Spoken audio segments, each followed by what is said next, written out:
एक किसान की कहानी। एक किसान था जिसके दो बेटे थे। वह बहुत ही आलसी और निकम्मे थे। वह अपने पिता को कामकाज में हाथ बटाने के बजाय आलस किया करते थे, इधर उधर घूमते फिरते थे। किसान को अपने बेटों की बहुत फिक्र थी। वो सोचते थे कि मेरे मरने के बाद इनका क्या होगा, यह अपना पेट कैसे भरेंगे, अपने परिवार को कैसे संभाल पाएंगे।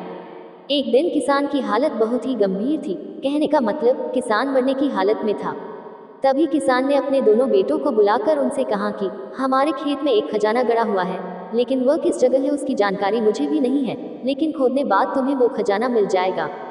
इतना कहकर किसान भगवान को प्यारे हो गए। खजाने की खबर सुनकर दोनों बेटों के मन में लालच आ गया और वो दोनों खेत पर चले गए और खेत को खोदने लगे। खजाने के लालच में कुछ ही दिनों में पूरे खेत को खोदने के बाद वह घर जाकर बैठ गए और वह अपने पिता को कोसने लगे। इसी तरह कुछ महीने बीत गए और वर्षा ऋतु का आगमन हुआ। किसान के बेटों के पास पेट भरने के लिए सिर्फ एक ही जरिया था, वो है खेती।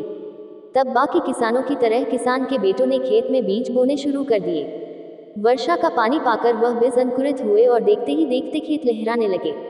ऐसा लग रहा था कि हवा के झोंके से लहरा रहा था। ये देखकर किसान के बेटे बहुत खुश हो गए। उनको समझ आ गया कि परिश्रम ही सच्चा धन होता है और वो उसी तरह से अपने पिता के शब्दों का मोल भी समझ गए और अपने कामकाज में लग गए। ऐसे ही वीडियो देखने के लिए चैनल वॉइस कोरिया को सब्सक्राइब जरूर कर देवें। धन्यवाद।